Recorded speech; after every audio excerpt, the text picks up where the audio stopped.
What is going on, everyone? It is April 4th, and we're going to be talking about April 5th NBA games.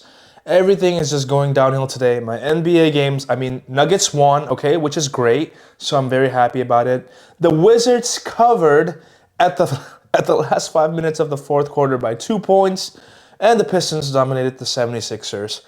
And on top of that, Arizona is getting humiliated by Michigan. I'm not a fan of either of those teams, but I really wanted to see Arizona in the finals.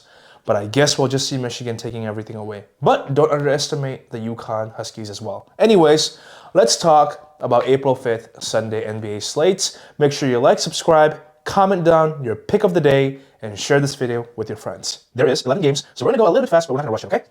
Raptors and Celtics, let's see. Well, first and foremost, I am going to say that the Celtics are going to cover that 10.5. I believe they will. The only person that is questionable right now is Vucevic.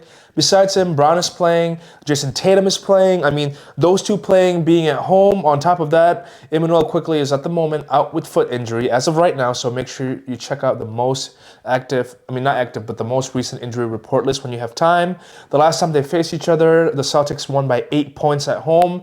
Now, in that game, though, they did not have Jason Tatum, so we have to also consider that. Right now, they're going to have Jason Tatum back. Before that, the Celtics won by 16 points. Before that, they won by 8 points in the December month. Now, defensively, the Celtics give up 5 points per game less, and they both generate about the same amount. But where I see the difference here is that the two stars, one of the top players in the NBA right now, will be available for the Celtics. They will be at home too at the same time. Now, the Toronto Raptors have been struggling their last 10. They're 5-5, whereas the Celtics are 8-2. That plays a big factor. The momentum is on Celtics, and they have the home crowd advantage. The next game is two bad teams going against one another. Who is worse? Well, in my opinion, I think that the Nets are going to not win this game, but right now they are favored by 3.5. I'm going to pick the Washington Wizards to cover that plus 3.5. I get it. The last time they faced each other, the Nets blew them out by 14 points at home. However, tomorrow, Michael Porter Jr. will be out as of right now. Claxton will be out. Sharpay, Edmond, Danny Wolf, Zaire Williams. Now, Noah Clowney is questionable. On the other hand, the Wizards are Trey Johnson will be active, which is great. Trey Johnson is a great player from Texas Longhorns. I watched him ball out when I watched him that year with the Cooper Flags and all of them, right? Alexander Sarr is questionable. I'm taking the Wizards to cover the plus 3.5. Again, regardless of what you pick, I wouldn't blame you. Honestly, another thing to look at in this game is the over. I think the over is possible. The Wizards give up like 125 points per game. They literally just gave up 150 points against Miami Heat today, if I am not wrong. Yep, 152, and before that, they gave up 153 points against the 76ers. The Nets, on the other hand, are no better. So the over for that game is a nice pick too, but my official pick is plus 3.5 with the Wizards. The next game is the Suns versus the Bulls. Suns are favored by 10.5, and I think they are rightfully favored. They're much better. They're going to have everyone now besides Haywood, Highsmith, and Amir Coffey is questionable. On the other hand, Jalen Smith, Simmons are out with injuries. Giddey is questionable. These two teams have faced each other once on March 5th, and the Suns lost by 2 points at home. But defensively, they're much better. They give up 10 points. Is that 10? Yeah, 10 points per game less, whereas the Bulls give up 121 points per game. The Suns 111 points. Whew. I'm out of breath right now because we just got done watching Michigan and Arizona, and let me just tell you guys, it was disappointing. Anyways, I'm picking the Suns to cover the 10.5. The next game is the Grizzlies versus the Bucks. Now, I think the Bucks will cover this. I think the Bucks will win this game. I'm not going to pick a spread. Bucks are favored by 5.5, but I don't feel comfortable picking a spread. I get it. The Grizzlies are going to have their first 1, 2, 3, 4. Everyone's going to be injured on the Grizzlies, all right?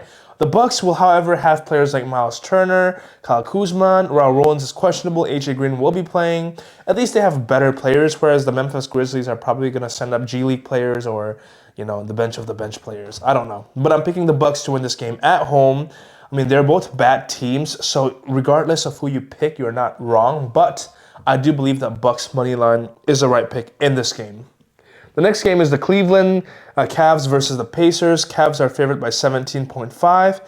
And guys, I've been telling you guys that the Cavs always struggle against the Pacers. I don't know why. And on top of that, this Cavs team is horrible with the spread. They're 2-8 last 10. The Pacers are 7-3 last 10. They're actually more profitable than the Cavs. Honestly, guys, I'm gonna have to pick the Pacers to cover this plus 17.5 for the spread. Sorry, my hair is all messed up right now. Let me fix that real quick. There we go. As you can see, I'm not in a good mood tonight. Arizona losing by that much was so disappointing. I just can't believe it still. Anyways, I'm picking the Pacers to cover the plus 17.5. Statistically, I just feel like with the spread-wise, I mean, I just think the Pacers do better against the Cavs. And on top of that, they're much better in the last 10 than the Cavs. I get it, there's going to be a lot of injuries for the Pacers, but they somehow, someway always find a way to cover against the Cavs. So I'm picking the Pacers to cover that plus 17.5. The next game is going to be the Hornets versus the Timberwolves. Now, I am going to be picking the Timberwolves to win this game because even previously in November 1st, they won by 17 points. And I get it, it's the beginning of the season, blah, blah, blah.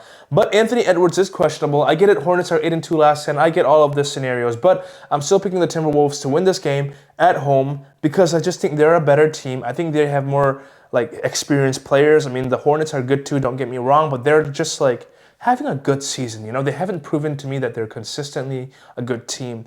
And I get it, this season they're consistently a good team. I love that for them. I love it for the Hornet fans. I respect it. But I'm just saying, when you go against a team like Timberwolves at home, and Anthony Edwards could possibly play, but even if he doesn't play, you got experienced players like Julius Randle, Rudy Gobert, Naz Reid, Jaden McDaniels is still out with knee. I'm still going to pick Timberwolves to win at home. The next game is the Pelicans versus the Orlando Magic. Now, Pelicans disappointed me. They lost against the Kings. I'm pretty sure it ruined a lot of your guys' parlay if you bet. But in general, it ruined me for my bets. Not for my bets, for my picks, for my videos, all right? I'm going to pick the Magic to cover the 4.5. Even without Anthony Black, the fact that they have Franz Wagner, the fact that they have Desmond Bane, Pablo Banchero, Wendell Carter, I think they are much complete. And the bench on the Magic too, I think is much better than the Pelicans. Now, Trey Murphy is questionable. I mean, DeJounte Murray is questionable with injury management, so make sure you keep up to date on that. I'm not sure who's going to be playing 100% yet. This is what the questionable stuff are, so you need to make sure you check on it. But regardless, I'm picking the Magic to win this game and cover that 4.5. I just think they're just much better in general. Defensively, they give up 4 points per game less. And offensively, I think they have better players in my opinion. I'm taking the Magic to cover that spread. The next game is OKC versus Utah Jazz. Now, Utah Jazz have been struggling, and OKC, the thing is that the last time they faced each other, they only won by 4 points, but this time, I think they covered that 22.5. That is such a big spread, I get it, but if OKC can beat Lakers by 43 points, they can beat Utah Jazz by 22 points. Come on now, 22.5 points. I'm taking the Thunders. There's just not much to talk about in this. I mean, defensively, OKC is giving up 18 points per game less. Offensively, they're generating more points. They have the better players. They have SGA, who is basically MVP this season, which I hate saying, so please, please, please don't come at me with that. I hate the fact that SGA is MVP, but he is MVP. He's not my favorite player. Luka is my favorite player right now. But the person I think deserves the most is Jokic, in my opinion. But we're not going to talk about that. SGA, as of right now, is beating all of them in the MVP race statistically. And I'm a statistics man. I got to, stick to my words. But anyways, OKC to cover that spread. The next game is Lakers versus Mavs. Now, Austin Reeves is at the moment out with oblique. Luka is out with hamstring. Now, this gets interesting, okay? I'm still going to pick Lakers. Lakers have beaten Dallas Mavericks 3 times in a row, and I don't see how they don't cover 2.5. Matter of fact, Lakers money line. No spread on this. Lakers have not been doing as good, and also Luka just got injured, so I am kind of worried. I don't know how that will impact them. But I am going to pick Lakers to still win. At the end of the day, I still think they have more veteran players capable of doing good. I mean, Ayton, man, this is your time to step up. Come on, this is your time to step up. There's a reason why we took you. You need to go in there and post up the players in the paint. That's your job. You're the center. You're the biggest guy, right? So I'm picking the Lakers to win this game. The next game is the Clippers versus the Kings. I mean, the last time they played each other, the Kings beat the Clippers by 9 points. And that is ridiculously crazy because it was at the Clippers' home too. But before that, the Clippers won by 3. Before that, the Clippers won by 41.